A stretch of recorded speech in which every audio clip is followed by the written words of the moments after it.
Deus Todo-Poderoso, Deus maravilhoso,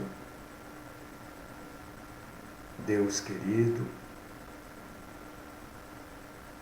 Deus santo, verdadeiro. Aliás, verdadeiro é só Deus. Somente Deus é verdadeiro.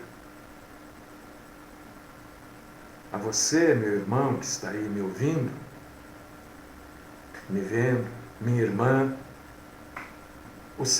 a sua esposa não é verdadeira. Seu esposo não é verdadeiro. Verdadeiro é só Deus.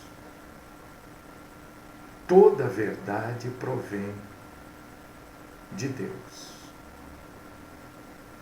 Então, no Senhor, nós vamos encontrar sempre a verdade.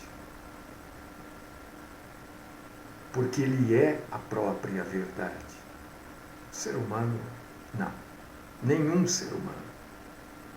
O ser humano, mais dia, menos dia, vai nos decepcionar.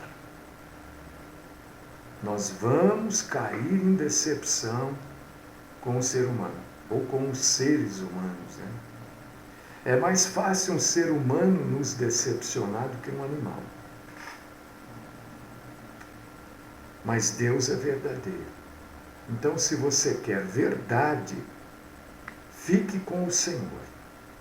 Não abra mão do Senhor por nada e nem por ninguém. Fique com o Senhor. E é a Ti, Senhor, que nós louvamos, e é a Ti que nós cultuamos nesta manhã. Buscando, Senhor, a Tua graça, a Tua misericórdia, buscando a Tua compaixão, buscando o Teu perdão, buscando, Senhor, o Teu refrigério, o Teu alento. Fala conosco, Senhor. Ajuda-nos a vivermos um cristianismo verdadeiro e debaixo da Tua graça, debaixo do Teu poder e da Tua misericórdia. Livra-nos, Senhor, da mentira. Livra-nos de ouvirmos, vivermos, falarmos e apreciarmos a mentira. Esta é a oração que eu faço, com ações de graças no nome do Cristo Jesus. Amém.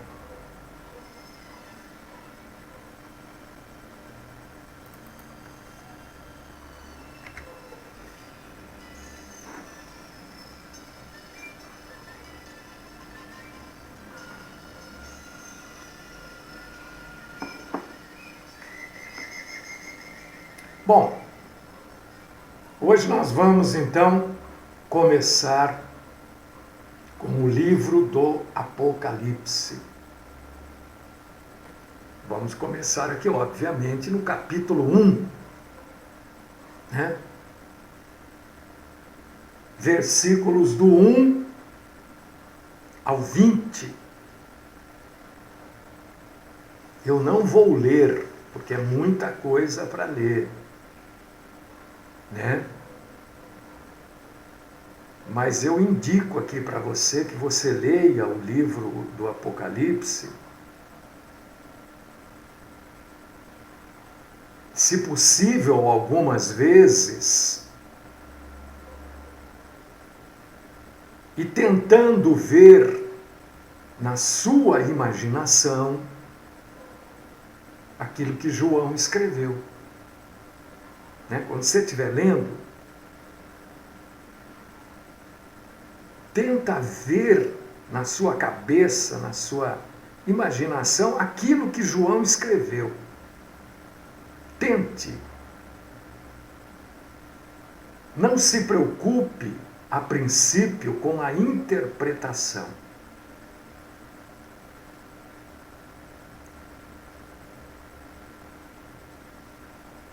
Observe os aspectos de Jesus descritos neste capítulo 1 e observe especialmente aquilo que está escrito, descrito no capítulo 2, 3, que depois nós vamos falar deles também. Compare os símbolos usados no capítulo 1 com as outras passagens, porque isso vai te ajudar a interpretar. Por exemplo, os 7 espíritos, dá uma lidinha lá em Isaías, capítulo 11, versículos 2 e 3. Nós vamos ler aqui no livro do Apocalipse, pés com bronze polido. Leia Miqueias, capítulo 4, versículo 13. E Malaquias, capítulo 4, versículo 3. Quando você ler aqui espada de 2 gumes, dá uma lidinha, compare com Hebreus, capítulo 4, versículo 12. Isso tudo vai te ajudar, viu, irmão e irmã? É claro que ninguém vai ficar especialista em Apocalipse, com isso que nós vamos falar aqui. Nós não estamos falando para bacharelar você em Apocalipse. Vamos falar para você entender melhor, para você não ser levado ao engano, não ser levado às superstições, tá? Então, vamos começar aqui com o capítulo 1. Capítulo 1 do livro do Apocalipse vai dos versículos 1 até o versículo 20.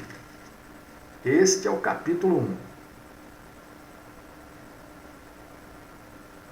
1. O livro do Apocalipse retrata, mostra Jesus Cristo triunfante, vencedor sobre Satã e suas forças.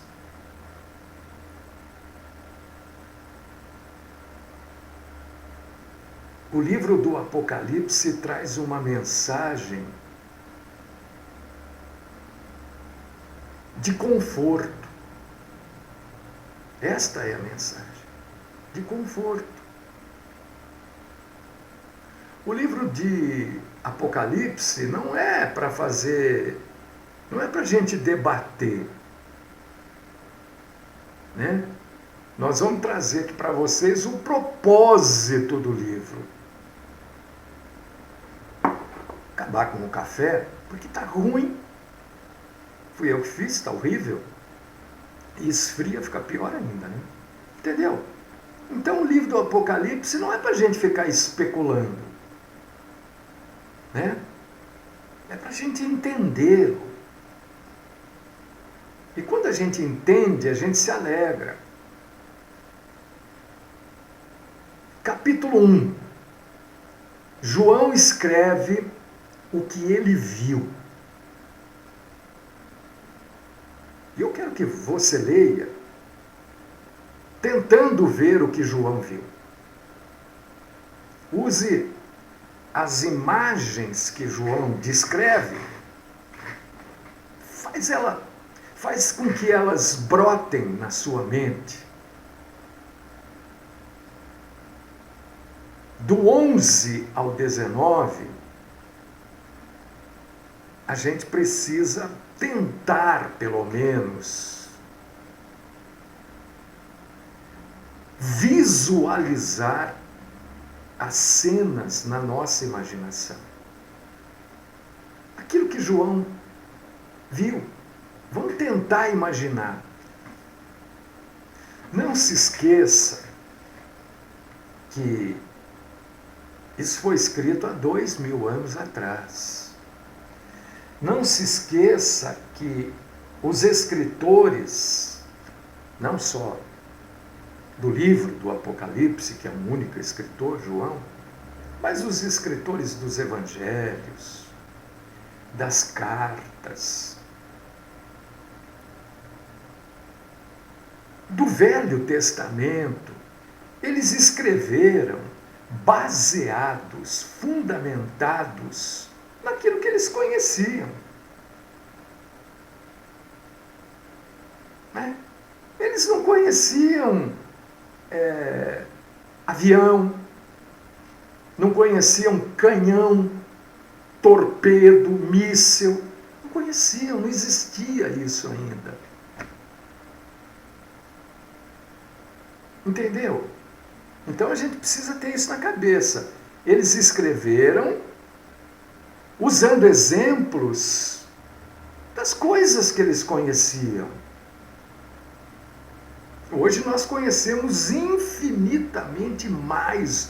Se o livro do Apocalipse fosse escrito hoje, os exemplos seriam diferentes.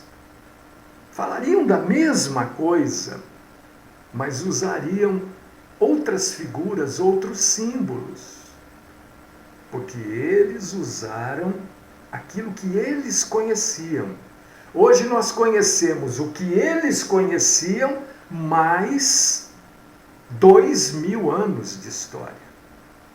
2000 anos de descobertas. Então entenda isso. Que isso fique claro na sua mente sempre que você for ler o Velho Testamento ou o Novo Testamento. Jesus, no capítulo 1, versículos do 4 até o 11, ele envia uma mensagem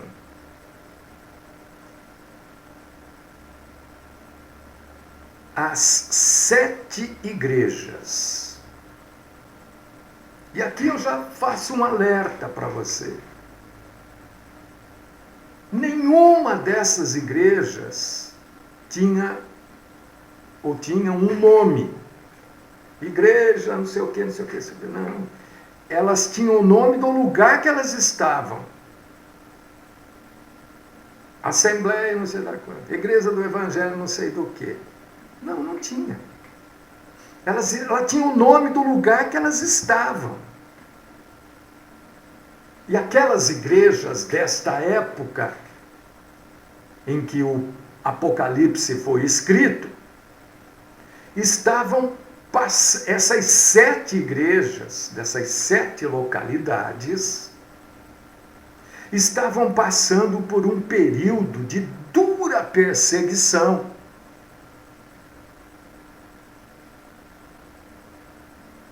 E a gente lê isso, acho que aqui no versículo 9.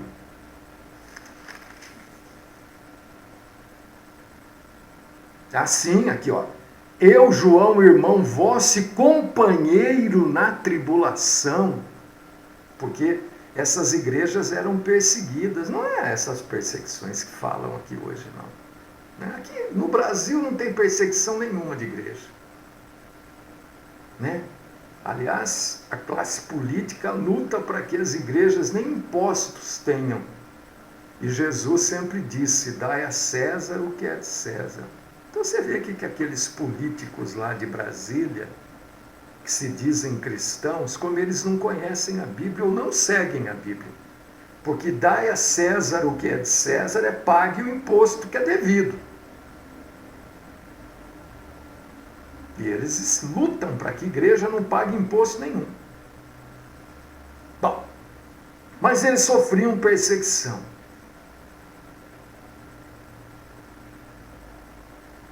E para a gente entender o que Jesus escreve para eles, nós temos que tentar buscar através dos olhos a quem as cartas se dirigem. Nós temos que tentar entender através do destinatário. Por quê? Não é complicado, é só para você entender que eu estou te falando isso. Porque, na verdade, quando a gente lê aqui, ó, carta à igreja em Pérgamo, nós estamos lendo uma carta que não foi escrita para mim, nem para você. Ela foi escrita para outra pessoa. Nós estamos lendo uma correspondência de uma outra pessoa.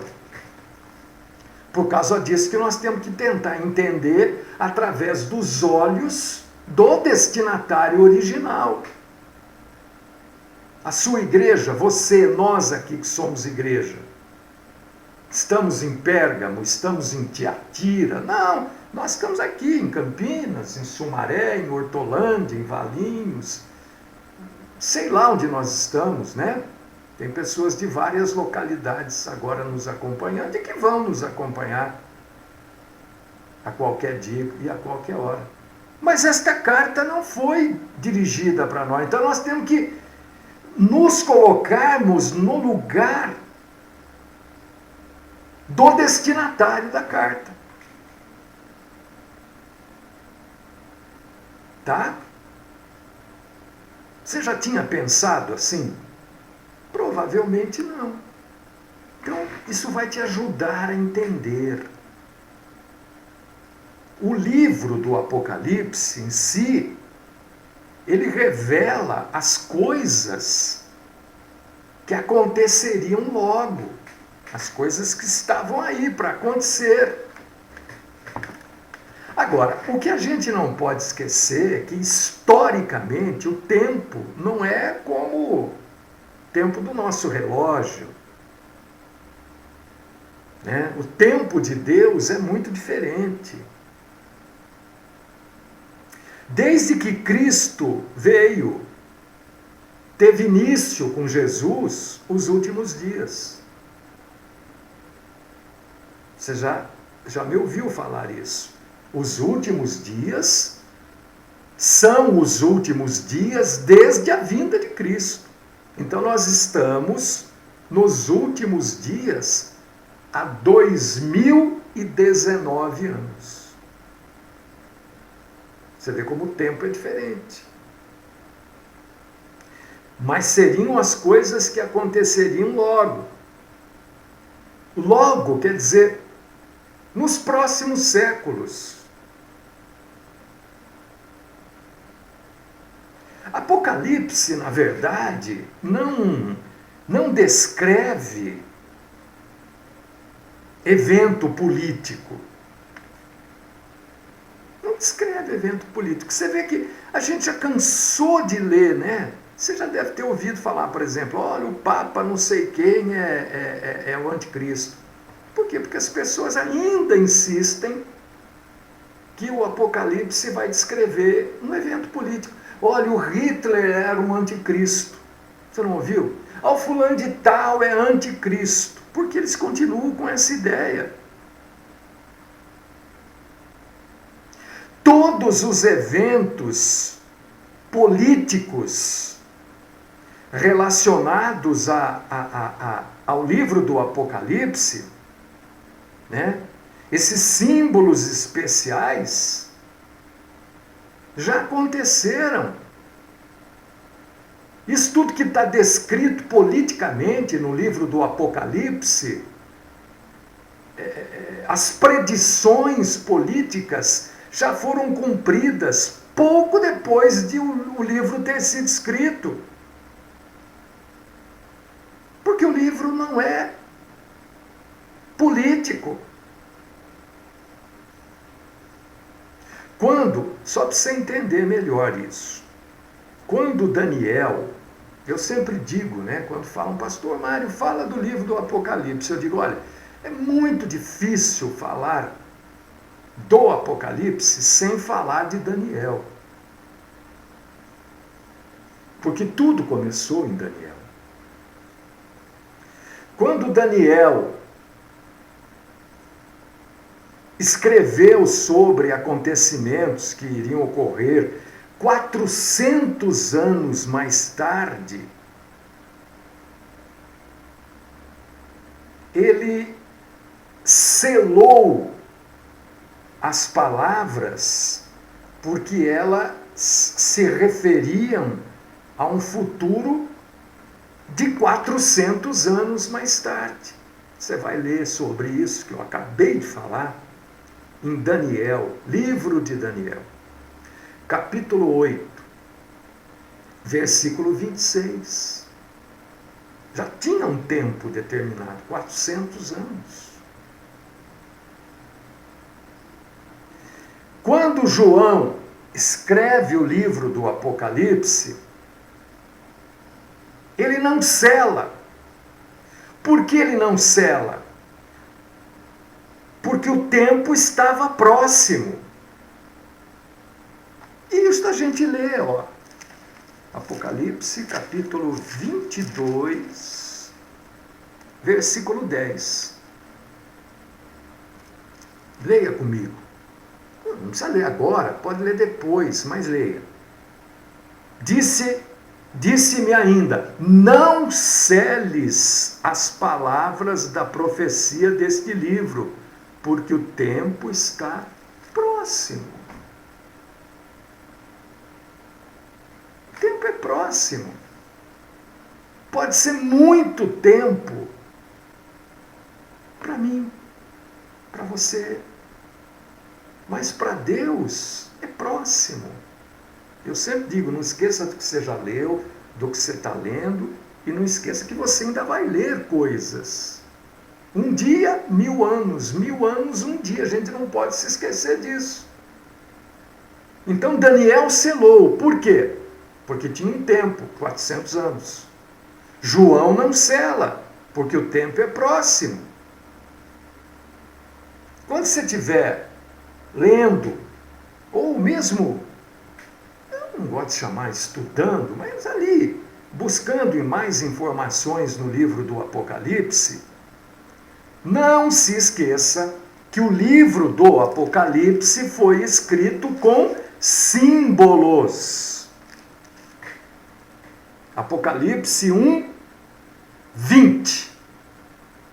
Quanto ao mistério das 7 estrelas que viste na minha mão direita, e aos 7 candeeiros de ouro, as 7 estrelas são os anjos das 7 igrejas. E os 7 candeeiros são as 7 igrejas, são símbolos. O Apocalipse foi escrito por símbolo.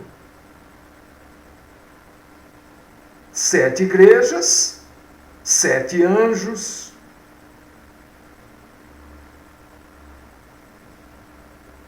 E a gente precisa saber a diferença, meu amado, minha amada, entre o que João viu e o significado do que ele viu.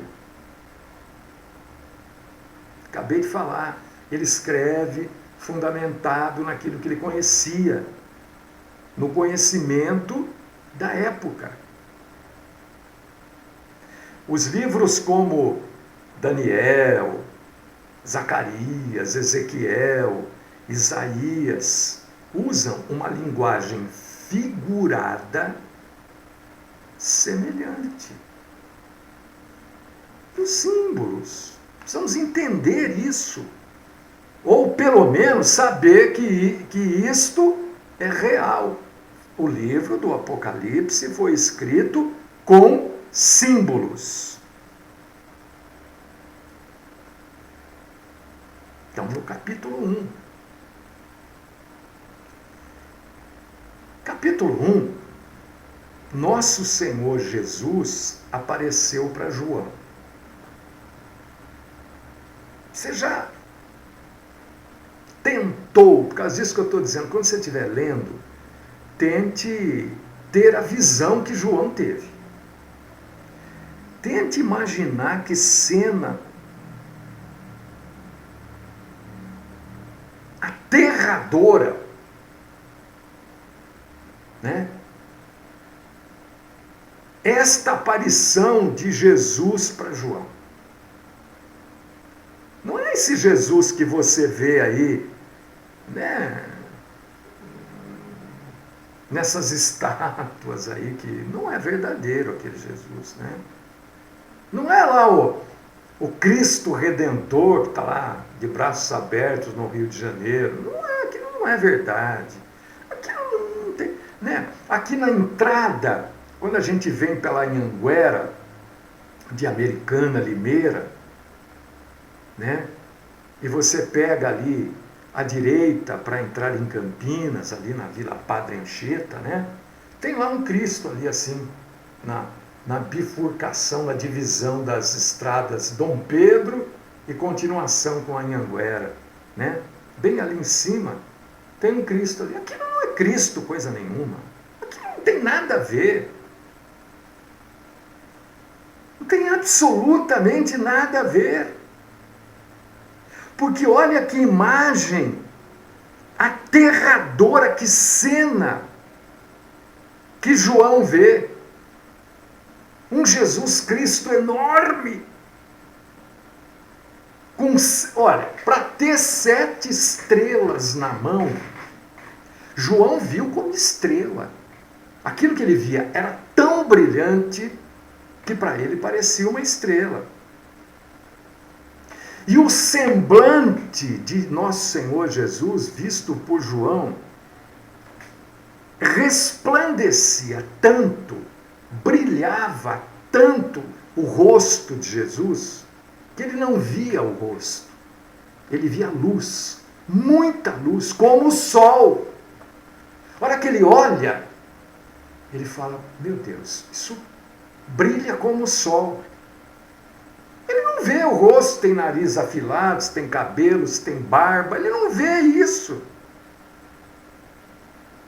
Tenta ver isso na sua mente.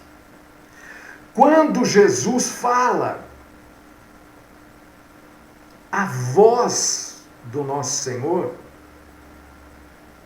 era como... Você já foi nas cataratas do Iguaçu?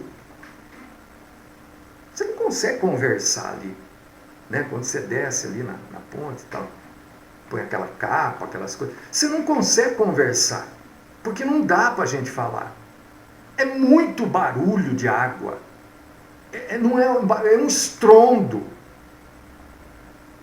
É uma coisa assim que você não consegue, você fica atordoado de tão lindo. É um barulho que você nunca ouviu na sua vida, talvez. Se você não foi numa catarata do Iguaçu, por exemplo, você nunca ouviu esse som.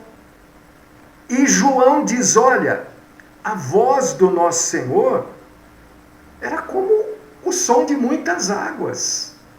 Como se fosse aquele volume de água caindo. Você imagina a voz de Jesus. Não era uma voz suave, nada, parecia que estava dormindo. Era forte, potente. Quando João olha, vê Jesus com 7 coisas brilhantes na mão. O rosto de Jesus, você consegue olhar para o sol? Não. João também não conseguia olhar para o rosto de Jesus. Só tinha aquela luz. A voz de Jesus é como se fosse uma catarata. E os pés do nosso Senhor, João descreve como de bronze refinado no fogo. Coisa brilhante. Aquele fogo dos pés que subia para o corpo todo de Jesus e não queimava. Os olhos de Jesus eram como labaredas. É o que ele via. Hoje talvez a gente dissesse, olha, os olhos de Jesus era como se ele tivesse uma visão de raio-x. Está entendendo? Jesus tinha entrado no reino da morte e tinha ressurgido vivo, com as chaves da morte e do inferno nas mãos. Aquilo que os judeus chamam de Hades.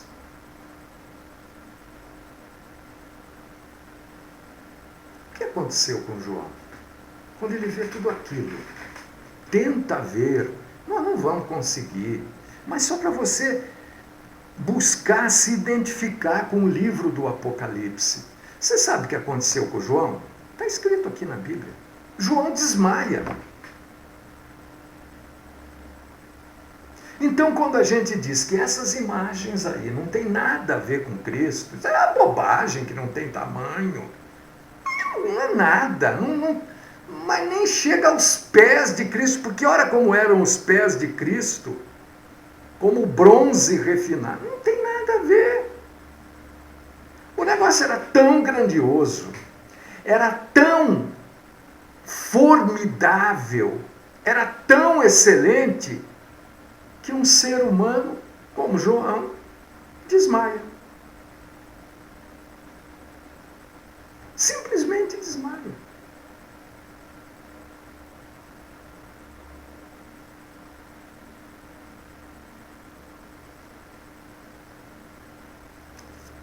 Tem gente que hoje ainda imagina Jesus. O que vai se comemorar aí? O menino Jesus. Estão fora da realidade. Tem gente que ainda continua imaginando Jesus numa manjedoura. Tem gente que ainda continua imaginando Jesus na cruz. Enquanto que o livro do Apocalipse diz que Jesus está exaltado e é extraordinariamente poderoso. Completamente diferente de tudo isso. Tem gente que ainda continua aquela figurinha do bebê, na manjedourazinha. É porque as pessoas se esquecem do que está lá no livro do Apocalipse. Exaltado, Cristo foi até o mundo dos mortos e voltou, ressurreto. Esta é a vitória. Esta é a vitória. Em mim sereis mais do que vencedor. Nós teremos a mesma vitória que Jesus. Vamos morrer, sim. Então vamos ressuscitar como Ele. Isso que é ser mais do que vencedor. Não é essas bobagens que a gente ouve, que eu combato há anos e anos e anos. E quanto mais eu combato, menos as pessoas querem saber. Porque elas querem o Jesusinho da manjedoura, o coitadinhozinho, cheio de fralda, todo enroladinho, no meio de vaca, de boi, num lugar mal cheiroso, cheio de estrume. É esse Jesus que eles querem. Ou então eles querem o Jesus lá na cruz, todo ensanguentado. Mas Jesus se apresentou para João, não foi desta forma. Jesus se apresenta a João, possuindo e vitoriosamente possuindo as chaves da morte e do inferno.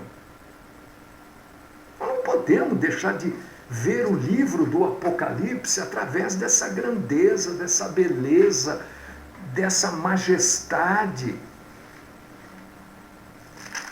Não podemos esquecer disso.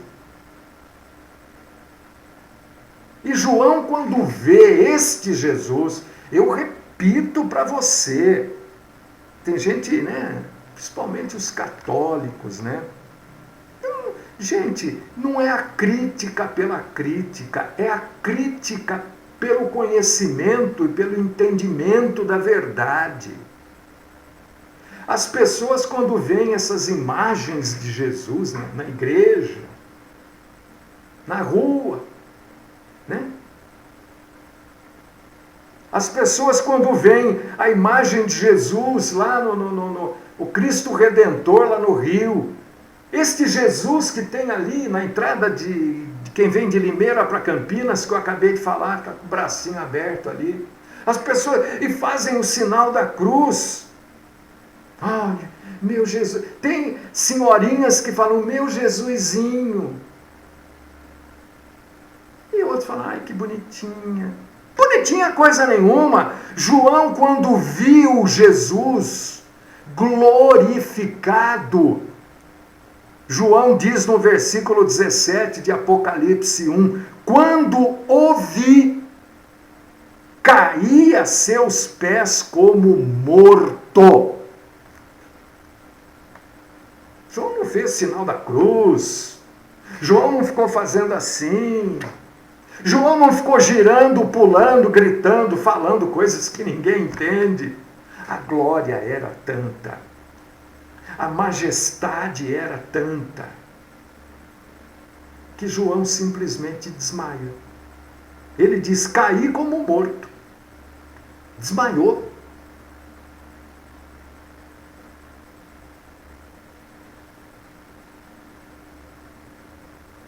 Meu irmão, quando você for ler o livro do Apocalipse, tente, não é fácil, claro que não, mas eu quero te ajudar a entender as coisas. Eu quero te ajudar a você viver um cristianismo maduro. Tente ver, tente o que João viu. Só assim nós vamos entender o livro. Senão nós vamos passar pelo livro. Aí a gente fala de uma carta, aí a gente fala da outra carta. Né? Aí um que é pastor diz, não, porque eu sou o anjo da igreja.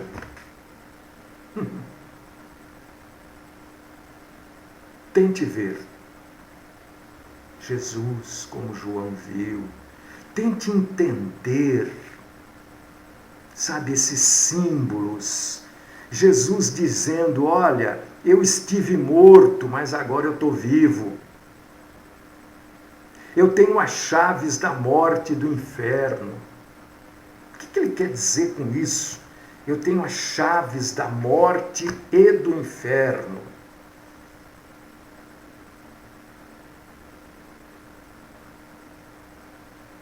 Você sabe que morte e inferno aqui está quase como sinônimo uma coisa da outra. Porque a morte, na verdade, é a condição de quem estará no inferno. Só estará morto quem estará no inferno. Porque quem não estiver no inferno, ou quem não está para ir para o inferno, está junto de Cristo, então está vivo.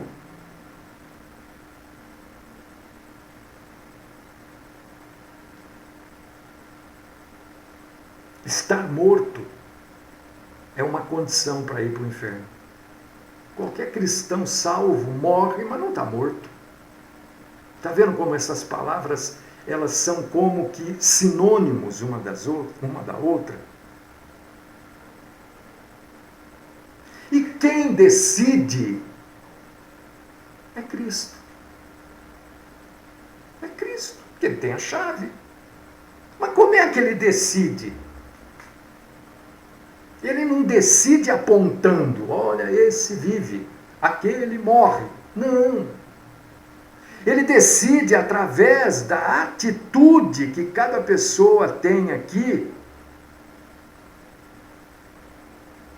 em recebê-lo como Senhor. É Ele que é o Senhor. Aí existe uma confusão grande, né? Porque as pessoas querem que nós sejamos o Senhor. A gente pede, Ele faz. A gente pede, Ele faz. A gente determina, Ele faz. Mas então Ele não é o Senhor. Então o Senhor somos nós. Por quê? Mau entendimento, falta de leitura, de orientação, falta de meditação e de estudo. Leia. Eu vou fazer o seguinte, irmão. Hoje é quarta, irmã. Amanhã é quinta. Né? Claro, óbvio. Amanhã eu vou entrar no capítulo 2. Já vou deixar claro. Amanhã eu me empolguei. Sou sincero, eu não estava muito empolgado não quando eu comecei. No capítulo 1 tal, não estava muito. Não. Falei, meu Deus. Sabe por quê? Mas eu me empolguei. Amanhã eu vou trazer o capítulo 2 do livro de Apocalipse.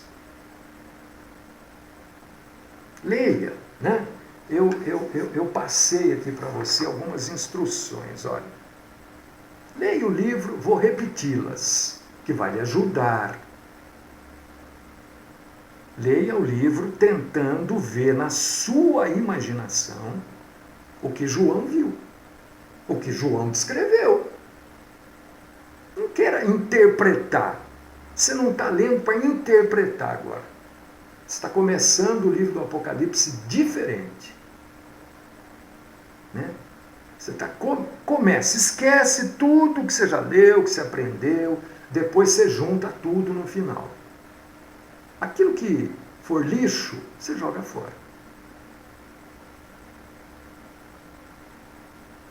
Leia, imaginando o que João descreveu. Né? Não se esqueça que amanhã, por exemplo, nós vamos ler o capítulo 2. Capítulo 2 trata o tempo. Talvez eu leia o 2, vá com o 2 e o 3. Né? Vamos ver. Vamos ver como é que vai ser, não sei. Esses 2 capítulos tratam de cartas que não foram escritas para você, nem para mim. Nós vamos ler cartas de uma outra pessoa. Você já pensou se pegar a carta do seu irmão de sangue e começar a ler? A carta foi para ele, é isso que nós vamos fazer. Você vai pegar a carta do seu vizinho, que foi mandada para o seu vizinho, e vai ler. Porque as cartas às igrejas de Éfeso, Esmirna e não sei o quê, não foi escrita para você nem para mim. Mas nós vamos ler. Não se esqueça disso. Dá uma lida aí. E amanhã, se Deus nos permitir, nós vamos estar aqui. Né? Às 10h05 a gente começa a programação. Então eu convido você. Né? Esse vídeo vai ficar no meu Facebook e eu estou tentando colocar o de ontem também no YouTube. Estou com um problema aqui, não sei o que está vendo, não estou conseguindo, mas eu vou colocar no YouTube também. Tá? Então vai ficar tudo lá. Vamos orar e buscar mais uma vez a graça do Senhor. Querido Deus, amado Pai, eu te agradeço, te glorifico, te engrandeço. Bendito é o Senhor que nos guia pelos santos caminhos, bendito é o Senhor que fala conosco, bendito é o Senhor que nos instrui. Senhor, nos recheia, Senhor, com a tua santa longanimidade, sua paciência. Oh, Senhor, como nós precisamos disso. Nos recheia, Senhor, com longanimidade. Fala conosco. Fala conosco.